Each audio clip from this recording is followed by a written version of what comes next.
Looks like we have a thing. Hello, hello, hello. Welcome, welcome, everybody. Coin-Op Classic. So, RGL is hosting this nice little marathon where we're gonna play a bunch of arcade games. Anyway, I'm leading up. We'll play Final Fight. Final Fight, pretty well known as the game that kind of renovated arcade beat-em-ups. Double Dragon really made it a popular genre, and then Final Fight kind of took it and really put it into a new level before a whole bunch of stuff got made copying this formula. But anyway, you'll have to excuse me. I do play on an arcade cabinet, and the buttons are kind of loud, so you're gonna hear a lot of clacking.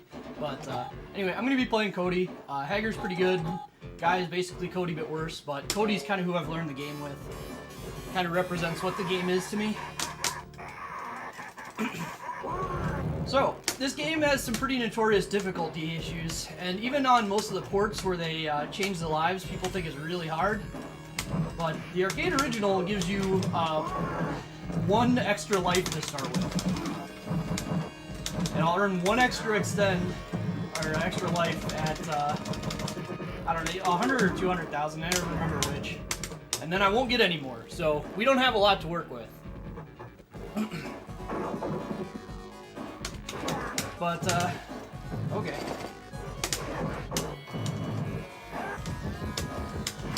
One thing, you're going to see me move a lot by jumping, especially jumping backwards and backflipping.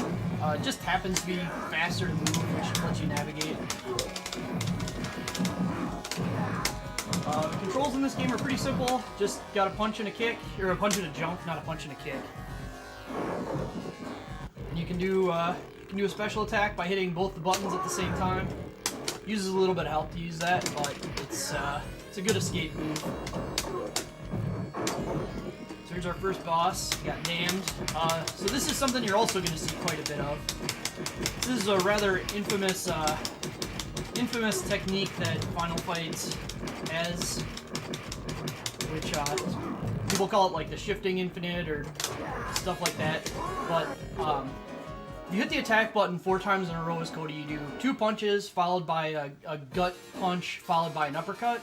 But if you turn around in the middle of the combo, you can miss the gut punch, and it'll cause you to just go back to the initial punches. So you never have to do the uppercut. So instead of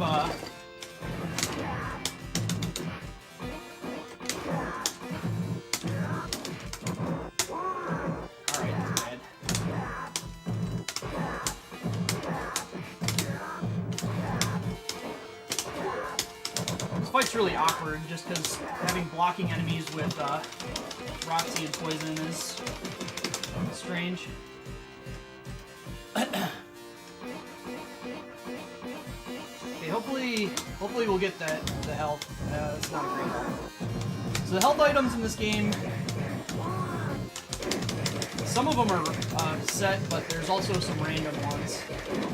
This one's random in that you typically get something, but that was a pretty low health. Whiskey doesn't give you much health.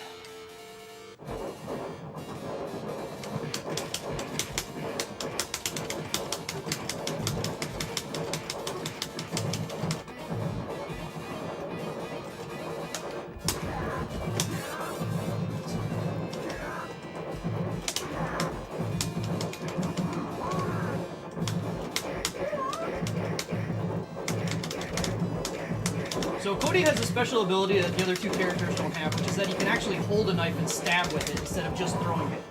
Okay, so that's something that can happen. Andor's Stage 2 is like really disproportionately difficult compared to some of the other stuff in the game. And he gave me a charge at like just the right spacing that I couldn't hit him.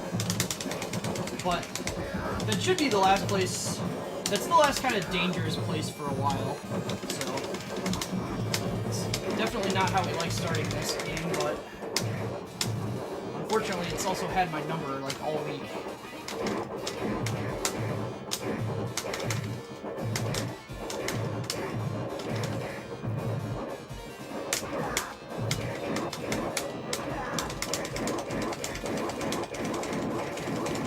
So yeah, once you've got enemies off screen with the knife with Cody, you kind of just gotta do what you want.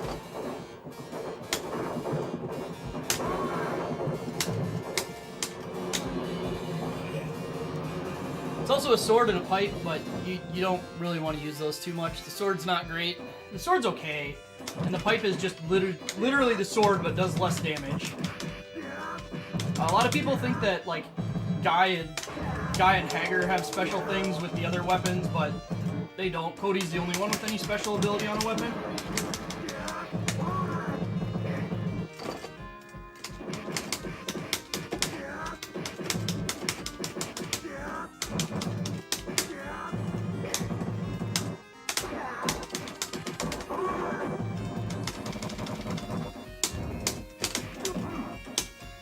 And good old dollars, which the sprite for the dollars, the stack of dollars, is just a stack of yen that they just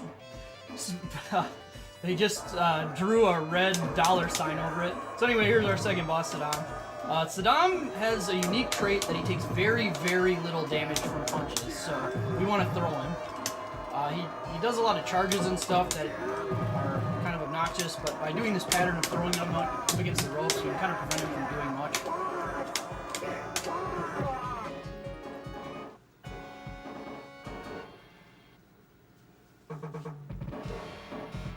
Anyway, now we break a car.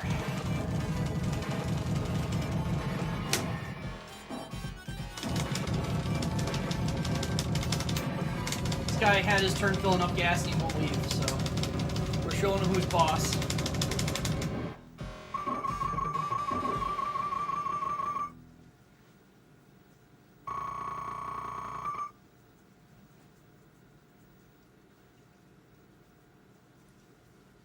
Oh my god. Oh my god. That line was censored in the home ports to Oh My Car, which is a line. So this fight's really awkward. It's just a whole bunch of really small enemies and then one Andor. It doesn't matter much if I take a bunch of damage here because I'll get a full refill. Well, not quite a full, but a big refill immediately on the next screen, but sometimes this gets kind of scary.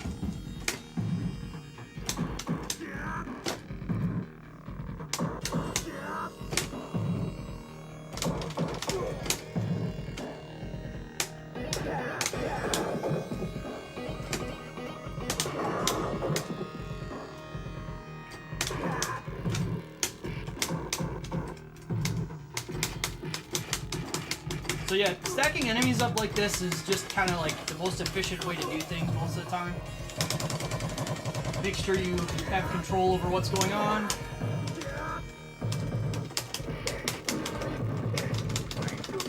So normally I do the infinite on both these guys, but it gets kind of awkward with the fire bombers because the fire bombers can cause a lot of lag, which screws up timing.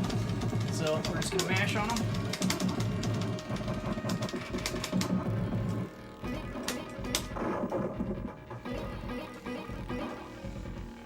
So now we have the cage fight. In this fight, the Andors in this fight have a unique property that they have a lot of invincibility after standing up, so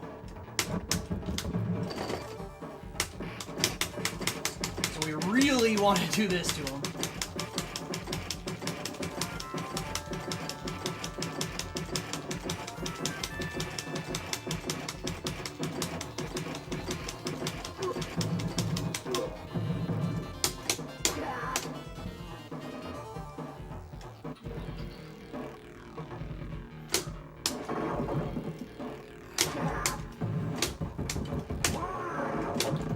Another thing I've been doing, I guess I haven't really mentioned, is you get enemies far enough off screen to the left, the game will just kind of forget about them.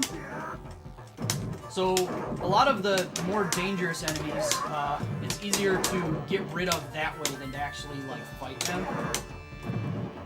Or if there's a big group, sometimes it's easier to just do the super joy and book it. want all the enemies to be gone before I start this. So now we're gonna fight the third boss, Eddie. Eddie E. something. And he's supposed to spawn a bunch of enemies to help him, but if you keep the screen locked over here like this, you can't do that. I need to go over here quick and get his gum! Didn't get to see him spit out his gum, but we got it. We ate it. That gum is the most valuable point item in the game if you're at full health when you pick it up. So now we're in the factory. There's fire everywhere.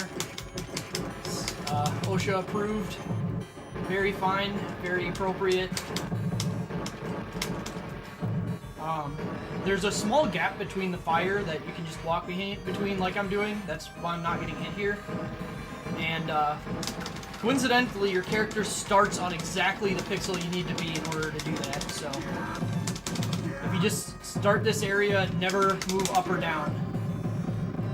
You don't have to worry about the fire after the first set.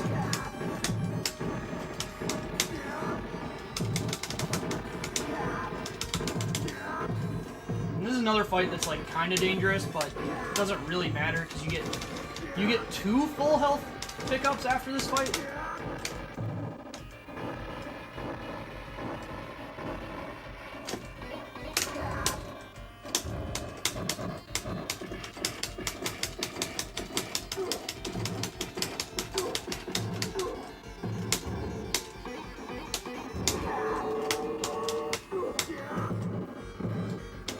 Final Fight also has a technique where if you're doing the punch string, when you get the gut punch, you can hold up or down, and instead of doing like a combo, instead of doing the uppercut finisher, it'll do the shoulder toss, which is very useful for controlling enemies.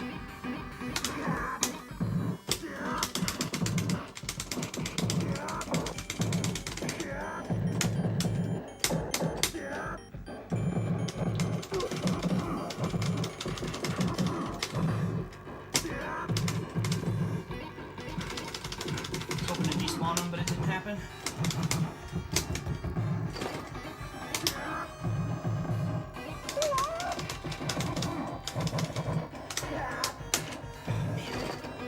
These Ondors are giving me some patterns.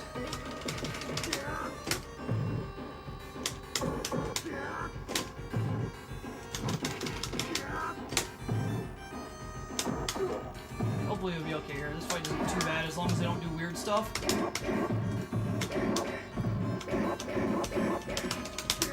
Like that?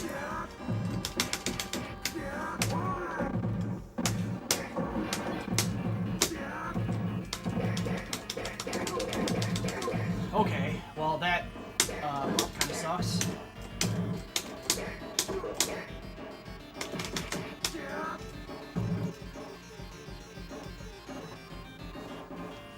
Whew, okay.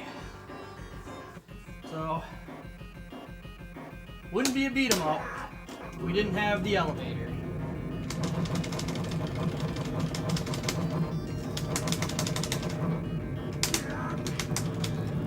So this gets kind of dicey sometimes with this much health, because Rolento throws those grenades at us, and depending on what the enemies do, sometimes you end up in a really bad situation from this part.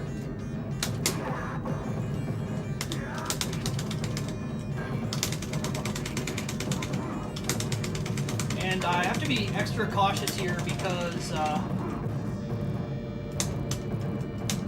Poison and Roxy can backflip when they're getting hit, and if they do that and hit a wall, they can immediately take action.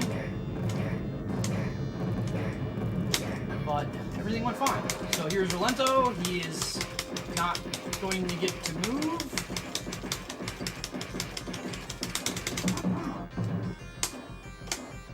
And then he rage quits. Alright, our second bonus stage. Got to break some glass. This glass, if you're centered pretty well on it, it'll break in one hit. If you're off a little bit, it'll get cracked and you need to hit it again. If you're way off, it'll spin instead and just hit you.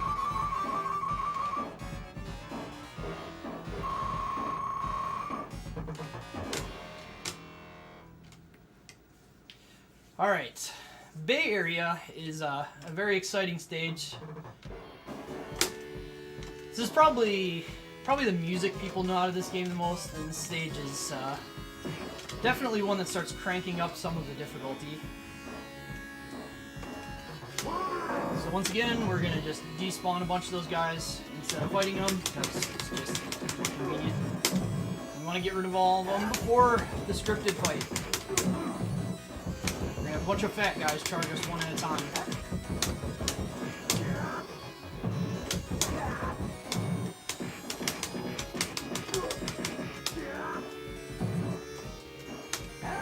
Oh, okay.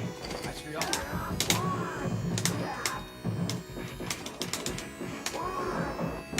It's okay. This fight's not too important as long as you don't die. You get a lot of health after this. Like, kind of a ludicrous amount of health after this. Yeah, there's probably like 3 health bars worth of health in there. Followed by this full health pickup. Once again, don't want to deal with these guys. Undor Jr. might not have been despawned there. He walked left far enough that he might not have gotten hit. But it looks like he's not walking back on stream, so we're good.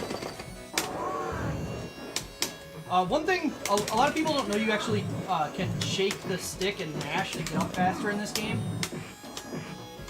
Which is really important, because if you don't do that, a lot of enemies will set up to hit you like the frame you're standing up.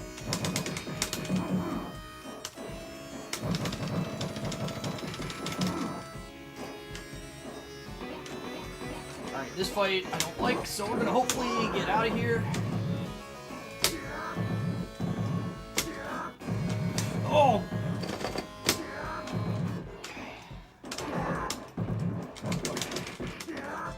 Not great. This has definitely not been a very comfortable playthrough for health.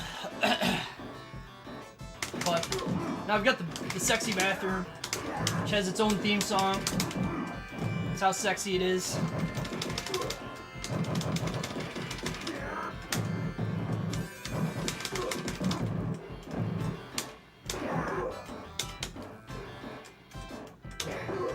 So I'm going to use a sword here briefly just because swords are not a blockable attack. And the 4-axle slash combo can be kind of obnoxious. Alright, now we exit the sexy bathroom.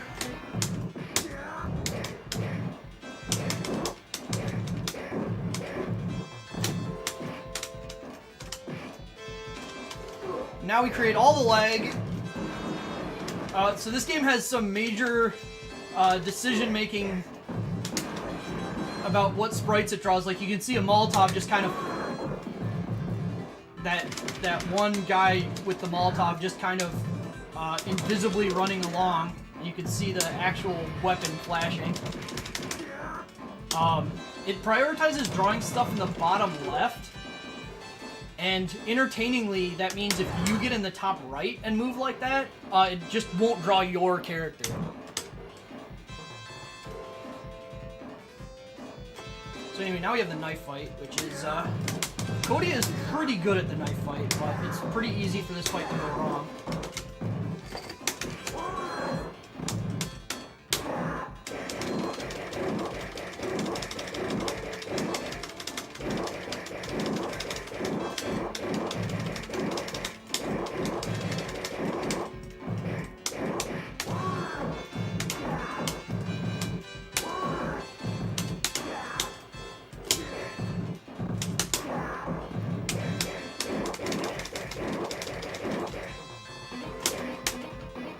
Alright, home stretch. Alright, we're gonna take all these guys with us. There is a sprite limit in this game that's weirdly enforced. And by hauling all those guys along, it prevents the game from spawning a bunch of other enemies that I don't want to deal with. Statue of Liberty laser, and we'll fight Abigail. So Abigail, as long as you stay on the opposite half of the screen when Abigail is standing up, he'll try and reposition himself.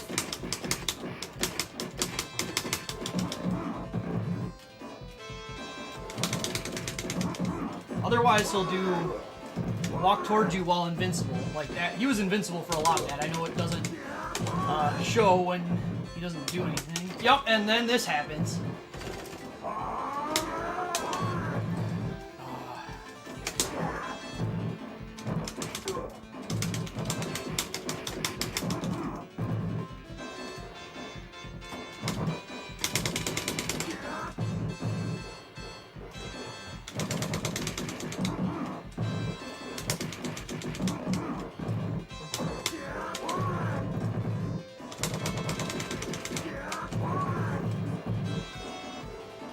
We're dead. So the problem there is I didn't have a chance to input a super joint because I would have had to stop for long enough for him to grab me. So anyway, now we're in Uptown, and this is harder than the rest of the game combined, in my opinion. So should be exciting.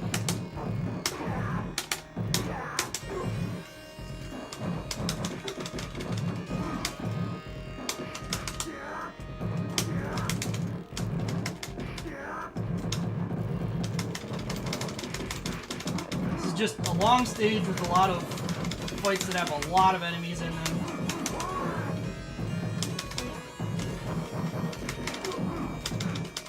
The enemy groupings tend to be much more devious and who's combined.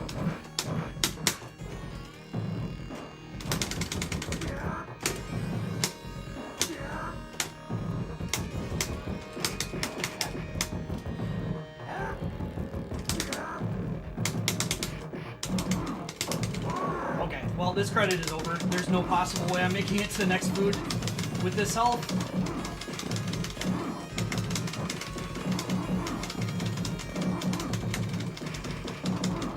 Sometimes this works, other times Ondor charges and lose.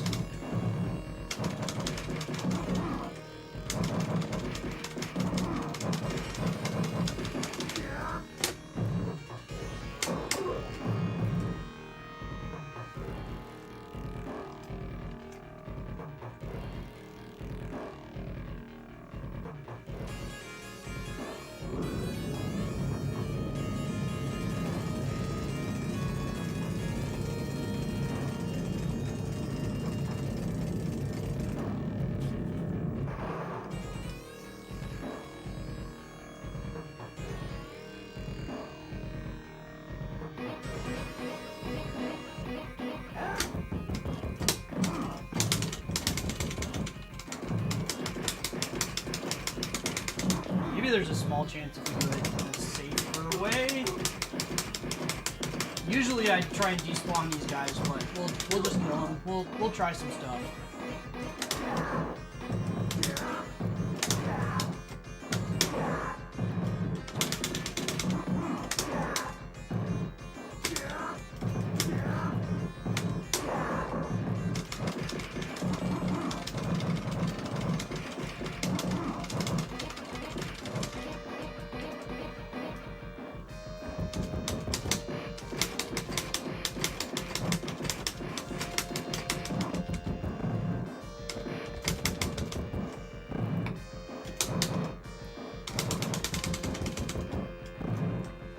I can't move forward because I'll spawn a bunch of other enemies that I can't deal with. I'm dead. I'm not dead. I am dead.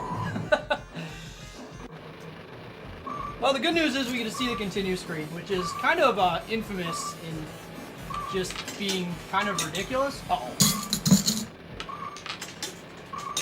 It didn't take my coins!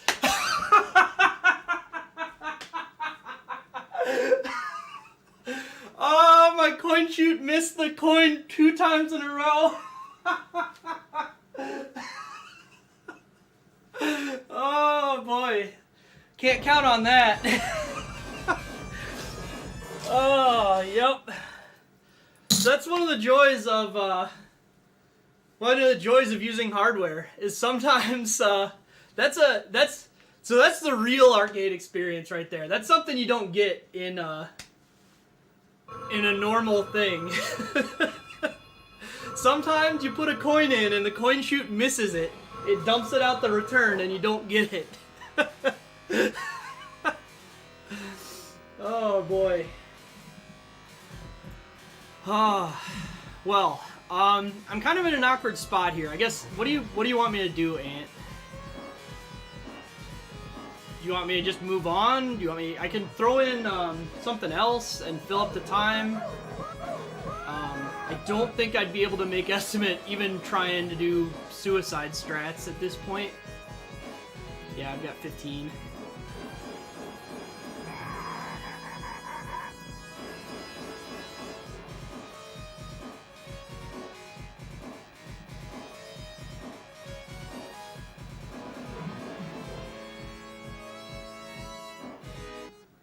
That's true, Zurst. Just eating the coin would definitely be a real experience. No, I don't have time. I don't have time for another playthrough of this. I can probably we'll see where we're at. We might squeeze something else in to fill up time if we're too far ahead or something. I don't know. I'll have to see what they want me to do, but I don't know. I can't I don't know what to say. I can't think of a more authentic experience in the arcade of desperately trying to continue a coin as your timer's going down and the machine just doesn't accept it. So that's I'm not